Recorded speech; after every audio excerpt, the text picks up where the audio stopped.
We daily read of the woes and struggles of the retail industry, with here in the UK, the total for 2020 job loss is expected to be around 250,000 and 21,000 store closures. And that's 2020 figures. The media obviously blames the COVID pandemic for shoppers staying away and the growth of online shopping. But when shoppers themselves are interviewed in the streets, we often hear a different story, such as, well, that store group has not kept up with fashion times, it's boring to shop in, and so on. There's a message there for all retailers to learn. Leading the change is an online platform service for retailers called Stylyze. Now, there's a fascinating story around this business for all my viewers and listeners. Stylyze is totally driven by three women with brilliant experience. They know how retail can work to satisfy shoppers. In a first for a web show, I'm going to take you to meet all three of the three Stylyze core leader team, each having one of the three parts of the show. Hey, if they can push technology to its best for retailers and shoppers, then I can do so for you, my viewers and listeners. So you'll be meeting in order, Kristen, Lisa, and Sophie. Let's first go to meet the CEO, Kristen Miller, in Seattle on the west coast of the USA. Hello, Kristen.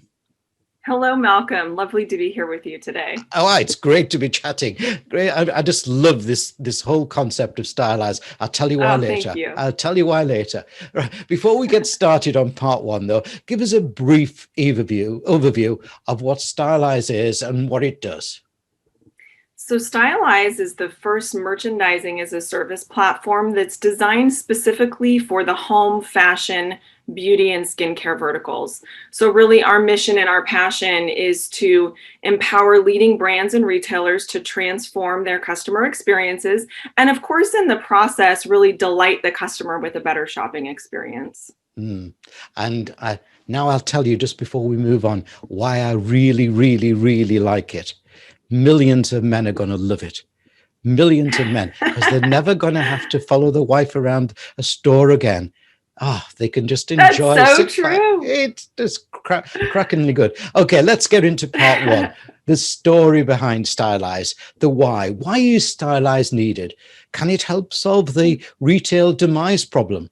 Tell us your concept of adding value to the retail landscape with your merchandising as service tagline. Those are great questions, Malcolm. So we'll start with maybe the genesis story of how Stylyze came to be. My co-founder, Lisa, and I were in the interior design space. Both of us had businesses in that space. And we spent all of our time working with clients and essentially trying to help them find the right products to bring their vision for their homes to life. And in the process of doing so, we would start our search online, weed through the world's inventory, and then go from showroom to showroom, schlepping boxes of samples around, really with a mission to find the right first product and then figure out, does this go with that? And so in the process of doing that over the course of some years, both of us, went on a journey to try to figure out first, why is it so hard to find that right first product? We can't search the inventory, that's available on the web through the lens of our own style or aesthetic or our client's style and aesthetic.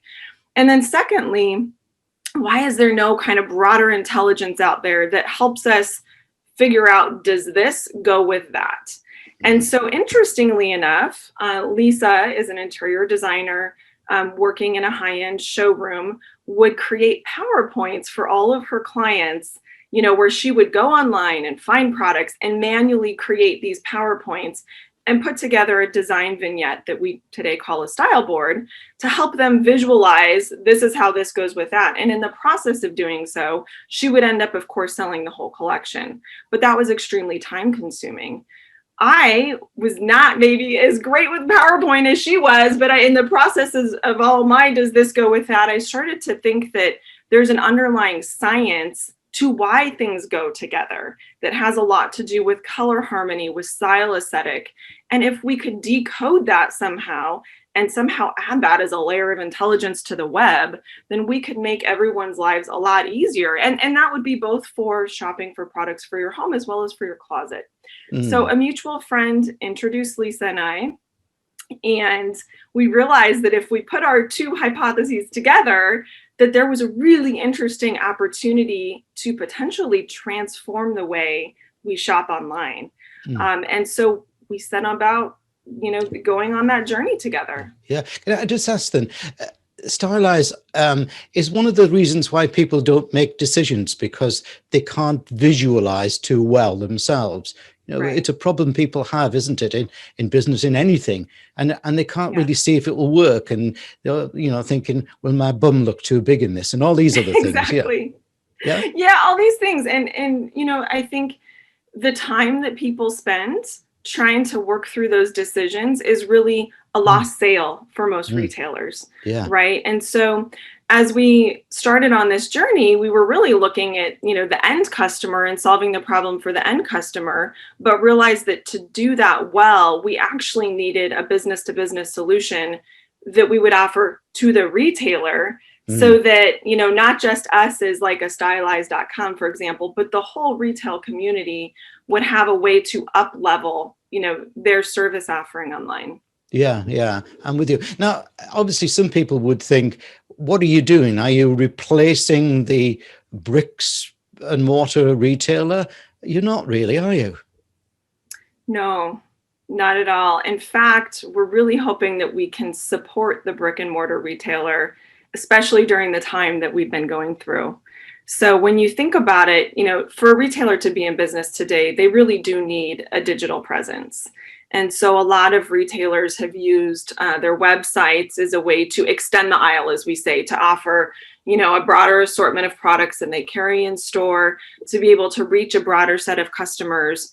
And prior to the pandemic, I would say that the notion of an omni-channel retail experience, meaning that, we can have the same conversation with a customer across all channels, was something that was nice to have for the retail vertical.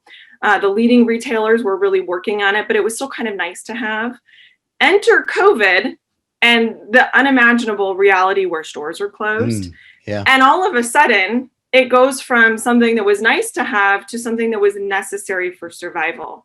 And so during this time frame, we actually had an amazing opportunity to work deeply with some of our retail partners and provide them with a platform that their store associates could use from home to continue servicing their customers from home. So we had over 5,000 store associates that were able to keep their jobs and continue generating income and revenue for the retailer by using that approach. Wow, I like that. 5,000 jobs saved.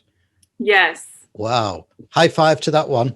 Yes. High five. Very excellent. Exciting. I want to move on now to the second part of my part one question with you. You successfully lead a group of 3 women in a tough sector. Has this been challenging for you, being an all-women group? Such an interesting question, because, when Lisa and I founded Stylyze, it wasn't really with the notion of, we're going to have an all-female leadership team, right? But as it turns out, Sophie is the right person for the job, and she's really a unicorn. So there's not a whole lot of female CTOs. There's fewer who have run several 100-person engineering organizations, but will still roll up their sleeves and write code for a startup, and fewer yet that know the retail vertical. So, when we met Sophie, we knew right away that she was the right fit for Stylyze, and we went on this journey as an all-female leadership team.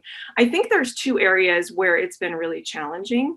The first area is raising capital, and the second area is closing enterprise contracts. So for us as female founders, raising capital, unfortunately, is our Achilles heel for a lot of us. We've all heard the very dismal statistics about this very small percentage of capital that goes to female founded companies. What we don't always hear, though, is the positive statistics that show that, female-led technology companies drive 35% more ROI, and when venture-backed, 12% more revenue than male-founded companies. So we're very, very capable of delivering successful outcomes for our investors, but we tend to devalue ourselves. Unfortunately, the investment community just reinforces that, and it's difficult to raise capital. And we experienced that firsthand. I closed our last round while I was in my 3rd trimester of pregnancy. So in addition to being, an all-female leadership team, I was, in that mode. And that's a tough sell for a lot of investors. And enterprise contracts are the same thing, right? Often, we're selling to men, we're competing against men for the same share of wallet. And there's sometimes a subconscious hurdle that we need to jump over. But I think what's interesting is that Lisa and Sophie and I have experienced this our whole career, for better or worse. It's sort of just how it's been. And so we didn't really think a whole lot about it. We just figured, well, we just have to be better then. We just need to go and do our absolute best work. And we need to be successful so that we can start to change these statistics. So we're excited that, despite those two challenges, we did successfully raise capital. We have closed enterprise contracts. So the story is a happy one, but it has been challenging. Yes, I understand. And we're excited about to tell your story on, because the gender agenda is so important in today. And by the way, I do admire your dedication to Stylyze getting pregnant, just to demonstrate how Stylyze can match all the baby equipment and everything. So that's right. Yes, that's really good right. thing. Yeah, Kristen, I've thoroughly enjoyed the start of my visit to Stylyze. I'm off now to meet Lisa, and then I'll finish the end of my journey around Stylyze by meeting Sophie. But thanks once again for a great start. Final high five? Final high five. Thank you so much, Malcolm. I very much enjoyed this time with you. Let's go to part two and another member of the core team, Lisa Peronica-Cirelli. Blimey, that's a great word, a great name. I love it. I love it. But she's the design genius. I'm going to ask Lisa to explain to you how Stylyze works and what challenges it overcomes for both the retailer and the shopper. I'm also going to ask her about the dynamics of this all-women core leadership team, as it seems to me they just buzz with creativity and innovation. Welcome, Lisa. Now, first, take me through the story of an anonymous home design retailer.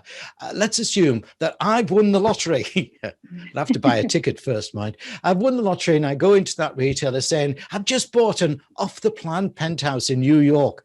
I've got little design imagination, but I know what myself and my wife like and what we don't like. How'd Stylyze work here? Well, first off, hi, Malcolm, and thank you so much for having me on your show. And well, let me just dive in by saying the great thing about Stylyze is that you actually don't need to win the lottery in order to be able to use it. So I think that that'll make a lot of people feel more at ease when approaching Stylyze. But really, what our mission was when Kristen and I set out to build the company was to make good design accessible to everyone. And at the time, I was working in a high-end showroom where winning the lottery definitely would have helped you to purchase things for your home. And I was working on a one-to-one basis with clients, and I just felt like, how can we tell stories with products and make people feel excited about the products for their home, just like I'm doing in this showroom, but do that at scale? And that was really the mission of Stylyze. And so our solution was to actually take our platform to retail partners. So that's where you find Stylyze. It's actually through our retail partnerships that we have, and we have a lot of really fantastic ones. You may have actually already come across Stylyze and not even have known it. And so where you may have found it is a place like Target, for example. Target is a store that so many of us, especially during this pandemic, have been going to for essentials, but it's also a place that carries amazing home decor products. And a lot of people, while spending so much time in their homes, are realizing, I'm not so fond of this sofa I'm sitting on all day. I don't like the artwork I have up. And our mission is to really help people feel wonderful and good in their homes, because that's a reflection of who they really are. So how does it work? How can you redo an apartment, a mansion, and anything in between with Stylyze? Well, so I'll just use Target as an example. You would go to their website and look up a sofa, for example. And on their product page, if you scroll below that sofa, you'll see 6 complete looks that we call style boards. And there you will see an assortment of products with each look that are perfectly coordinated. And that's kind of the magic of the Stylyze machine. It produces these looks at scale so that anyone shopping on any of our partner sites can get really beautiful design concepts and bring them into their home. Hey, forget about that man shed. My wife's friend's got a she shed. Shouldn't every woman have a she shed? She's got it all decked out, and now my wife wants one. I'm just wondering where she's going to put me in the end. Okay, on to another mythical fashion, a retailer. So in walks my wife, flush with the money from our win, and wants a new wardrobe to suit her mature age. I'll be careful what I say there. Yeah. She's uncertain. After all, this is the first time she's ever had so much money to spend. Oh, and she wants to also outfit our two 30-year-old daughters. Again, please sort of paint the picture of how the retailer would use Stylyze to have a very satisfied customer. Well, absolutely. So there is a price point for everyone. So I will start with now she's flush with cash. She'll probably want to go to one of our luxury retail partners. And in that case, maybe she would choose a Neiman Marcus. Beautiful, beautiful goods. And so it's a pandemic. So maybe she's starting at home. So she goes on her phone and she's looking at a beautiful dress that she'd like to add to her wardrobe. There again, you can see things like similar dresses, or you could see a complete head to toe look. It's very simple to engage with Stylyze. You can see everything from the coordinating shoes and handbags to even jewelry that would complete an outfit. On the other hand, she might be, maybe your daughters are shopping on Neiman Marcus. They might start with the famous Golden Goose distressed sneaker and decide to build an outfit from there. Now, let's say they don't want to shop online and they actually do want to go into the store. Well, one of the things that we've partnered with Neiman Marcus on and have helped power from the look standpoint is the Neiman Marcus Connect app, which sold at $60 million in revenue in the first 90 days of it going live. And really what that's meant to do is provide this omni-channel experience where a customer like your wife can go into the store, work with a stylist that is now empowered with the Neiman Marcus Connect app, and she can actually build out an entire wardrobe with that stylist.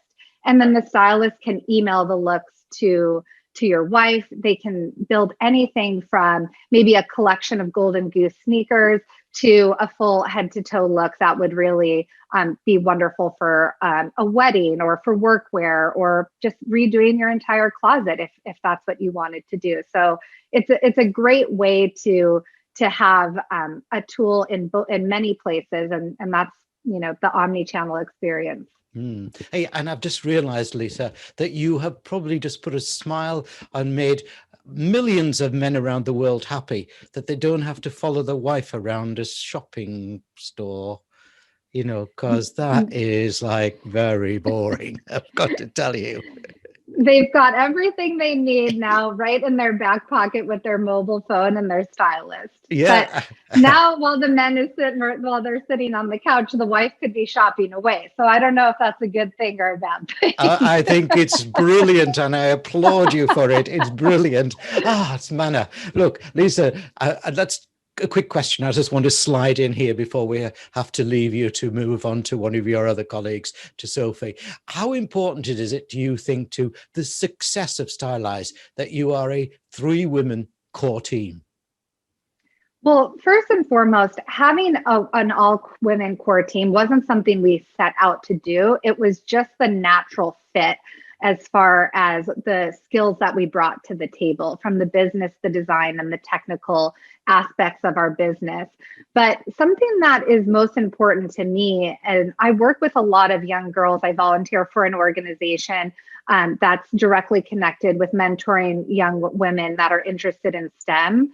And I think there's no better way to show them that the sky is the limit for their dreams in STEM other than to do it ourselves and showcase a core team of women building a technology with very diverse backgrounds, and just being able to have an impact on the young girls that are coming up in the field.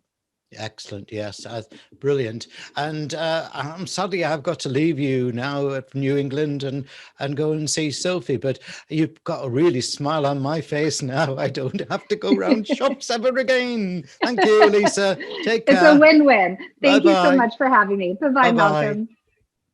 Before we go into part 3, just a reminder of Stylyze URL website. It's on the screen behind me for viewers, but for listeners, it's Stylyze, which is spelled Stylyze, Stylyze,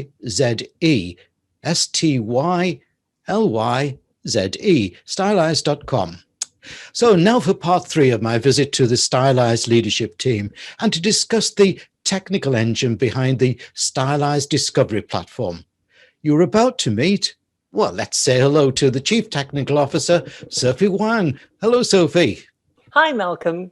Great to be with you today. And it's wonderful to be talking to you, apart from the fact that, you know, you're in lovely, warm Seattle and it's cold here in the northeast of England, but never mind, we'll excuse that. Look, before we get into chatting, Sophie, I want to have a grouse, you know, a little bit of a moan, not about you, about some other people. You've delivered an exciting platform with extensive use of artificial intelligence, machine learning.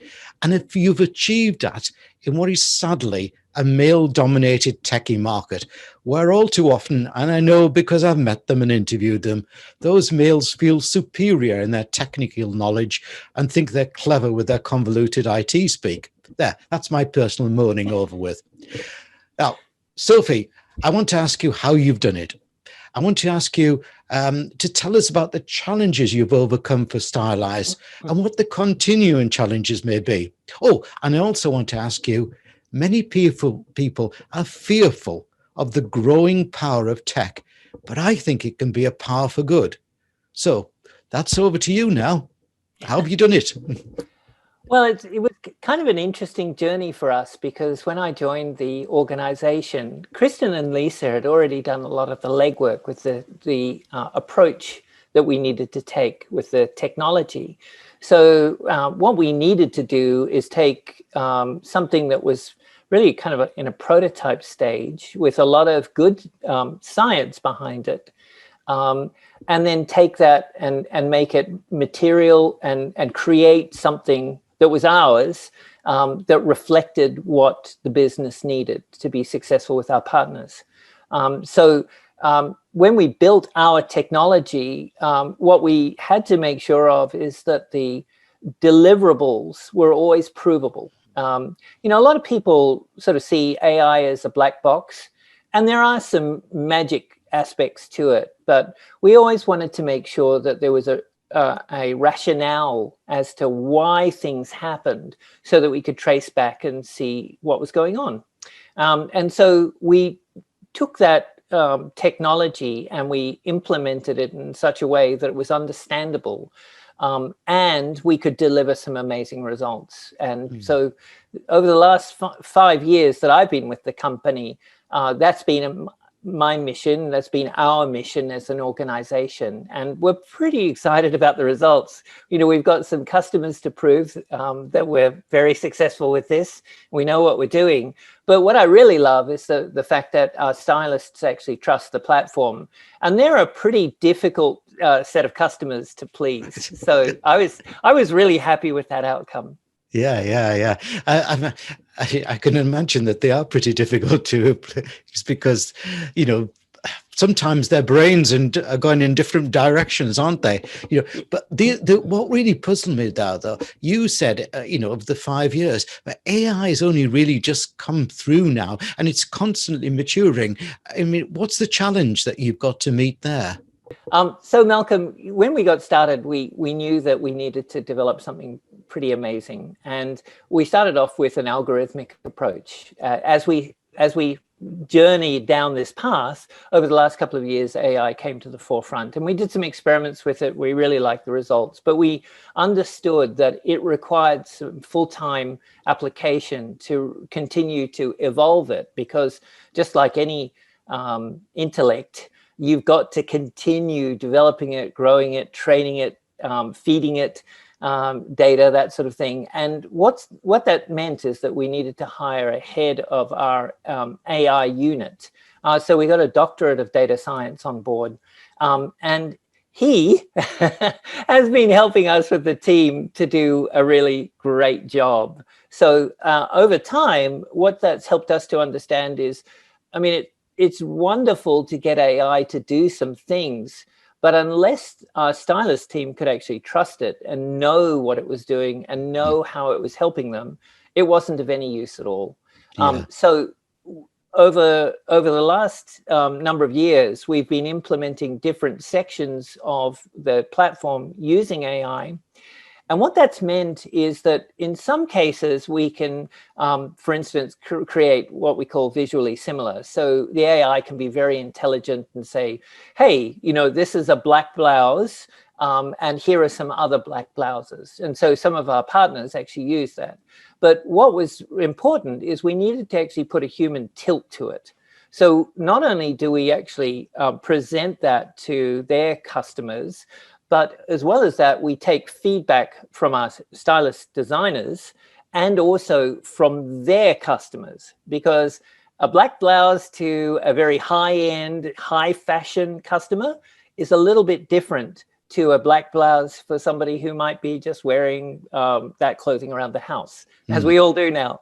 So what that meant is that we actually had to mix AI with feedback, tactile feedback from the actual sales channel. And that's really been one of our great successes. We see a 30% improvement when we turn on the feedback loop. And it means basically for every customer that we have, we end up with a trained AI that's specific to their business. Pretty darn exciting. Wow, that it really is. You know what also fascinates me, because talking to yourself and to your colleagues, I think you're very visionary, and you're not just doing it of the moment. You're thinking ahead, you know, what's coming next. So what is coming next? Are we going to be putting on goggles and looking around our new dining room area or lounge area, or are we going to be putting on those goggles and trying on different clothes? What's going to happen? Where are we going to? It's a really interesting question, and we've had customers, partners come to us numerous times and say, well, can you recognize this product and fit it in with our catalog? And we've built technology like that. And so far that augmented reality or virtual reality is still in its infancy. What we focused on primarily is actually making sure that the content that would actually be provided was really high quality. So we took the approach that, yeah, you know, we'll get there with AI and virtual reality merging together, but let's start off by really doing a good job on the content. And so all of our partners are taking advantage of that capability with their websites, which is not a VR environment, but it's, you know, it's very much a configuration or a sort of situation where they're helping their customers to actually go through the purchase journey. And what we like to think of is that what we're trying to do is help their website to be more like their top-end associate in their store. So we're trying to make sure that the customer is enabled with the type of information that they used to get from their favorite salesperson. And that we can level everything up. So in some cases, we provide that technology to their sales associates who are actually communicating to the customer via things like email and text message and that sort of thing. And in some cases, the customer's actually coming directly onto their website using some of our tools like Find Similar or show me how this blouse, this black blouse would actually look in an overall outfit. And by doing that, we're leveling up the retailer's capability. And what's been very interesting about that, particularly with COVID, is that it's meant that the retailers, our partners, have been able to actually do an endless aisle. So what that really means is that they can actually provide access to a lot more inventory than they would actually have normally online. And that's been game changing for a lot of them in terms of the sales stats.